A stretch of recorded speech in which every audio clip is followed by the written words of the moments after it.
Chapter 6. Weak Points and Strong. Sun Tzu said, "Whoever is first in the field and awaits the coming of the enemy will be fresh for the fight. Whoever is second in the field and has to hasten to battle will arrive exhausted." Therefore, the clever combatant imposes his will on the enemy, but does not allow the enemy's will to be imposed on him. By holding out advantages to him, he can cause the enemy to approach of his own accord, or by inflicting damage, he can make it impossible for the enemy to draw near. If the enemy is taking his ease, he can harass him.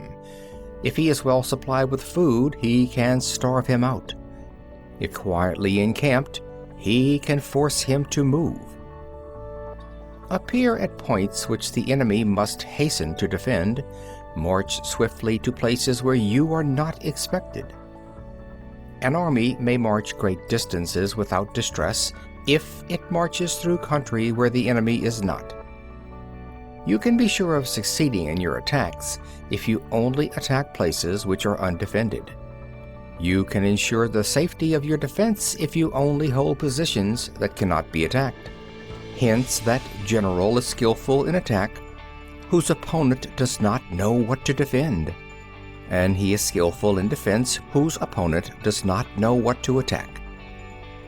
O divine art of subtlety and secrecy! Through you we learn to be invisible, through you inaudible, and hence we can hold the enemy's fate in our hands. You may advance and be absolutely irresistible if you make for the enemy's weak points. You may retire and be safe from pursuit if your movements are more rapid than those of the enemy. If we wish to fight, the enemy can be forced to an engagement even though he be sheltered behind a high rampart and a deep ditch.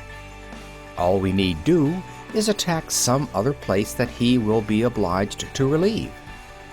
If we do not wish to fight, we can prevent the enemy from engaging us even though the lines of our encampment be merely traced out on the ground. All we need do is to throw something odd and unaccountable in his way. By discovering the enemy's dispositions and remaining invisible ourselves, we can keep our forces concentrated while the enemy's must be divided. We can form a single united body, while the enemy must split up into fractions. Hence, there will be a whole pitted against several parts of a whole, which means that we shall be many to the enemy's few. And if we are able thus to attack an inferior force with a superior one, our opponents will be in dire straits. The spot where we intend to fight must not be made known, for then the enemy will have to prepare against a possible attack at several different points, and his forces being thus distributed in many directions, the numbers we shall have to face at any given point will be proportionately few. For should the enemy strengthen his van, he will weaken his rear. Should he strengthen his rear, he will weaken his van. Should he strengthen his left, he will weaken his right. Should he strengthen his right, he will weaken his left. If he sends reinforcements everywhere, he will everywhere be weak. Numerical weakness comes from having to prepare against possible attacks. Numerical strength from compelling our adversary to make these preparations against us. Knowing the place and the time of the coming battle, we may concentrate from the greatest distances in order to fight. But if neither time nor place be known, then the left wing will be impotent to succor the right equally impotent to succor the left, the van unable to relieve the rear, or the rear to support the van. How much more so if the furthest portions of the army are anything under 100 li apart, and even the nearest are separated by several li. Though, according to my estimate, the soldiers of Hue exceed our own in number, that shall advantage them nothing in the matter of victory. I say then that victory can be achieved. Though the enemy be stronger in numbers, we may prevent him from fighting. Scheme so as to discover his plans and the likelihood of their success. Rouse him and learn the principle of his activity or inactivity. Force him to reveal himself so as to find out his vulnerable spots. Carefully compare the opposing army with your own, so that you may know where strength is superabundant and where it is deficient. In making tactical dispositions, the highest pitch you can attain is to conceal them. Conceal your dispositions, and you will be safe from the prying of the subtlest spies, from the machinations of the wisest brains.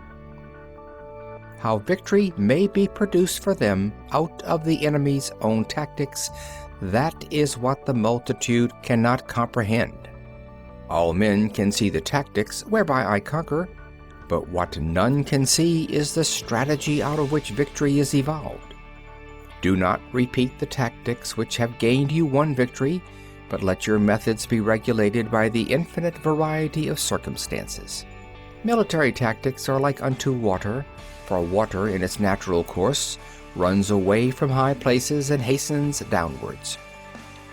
So, in war, the way is to avoid what is strong and to strike at what is weak. Water shapes its course according to the nature of the ground over which it flows. The soldier works out his victory in relation to the foe whom he is facing.